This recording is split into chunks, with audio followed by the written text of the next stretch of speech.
gribēju pajautāt, kādēļ jūs izvēlējāties piedalīties Mantnieka akcijā?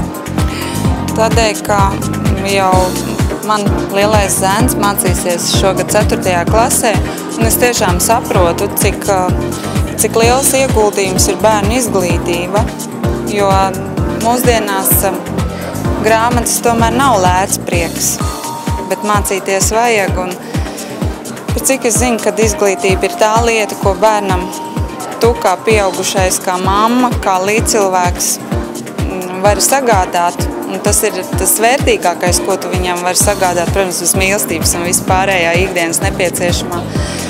Tāpēc mēs atnācām šeit un cenšamies arī ar savu mazumiņu kaut nedaudz palīdzēt.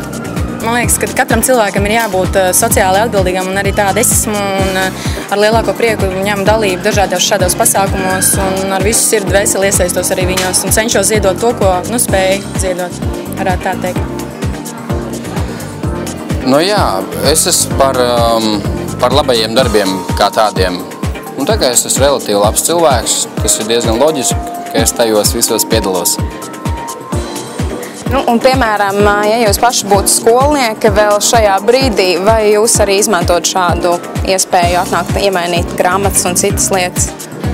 Es domāju, ka noteikti, jo kā tagad atceros, ka skolas laikā vienmēr bija tā, ka beidzot vienu klasi ir nākamā klase un iepriekšējās klases grāmatas vairāk nedara un viņas stāv plaut to neizmantotas. Tad es domāju, ka visas iespējas ir tagad tās pašas mantas nest šajien un ziedot bērniem, jo arī, ja skolas laikā mācās, es zinu, kādas čupas sakrājās un cik ir nepieciešams uz nākamo gadu nopirkt un cik daudz naudas ir nepieciešams tam.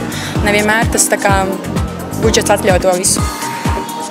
Jā, un arī tādā ziņā es varu par tādu ergonomiku, ka, ja tu esi nopircis tās grāmatas, to, ko tev vajadzēja tajā gadā, un tu jau tos burtus ārā izlasīs, viņi jau ir tikpat kvalitatīvi, kā viņi bija. Tad labāk, atdot tālāk cilvēkiem, kuriem, nav tādas iespējas, jeb arī tas būtu baigais pārdzīvojums no finansiālās puses, pirkt tās grāmatas atkal.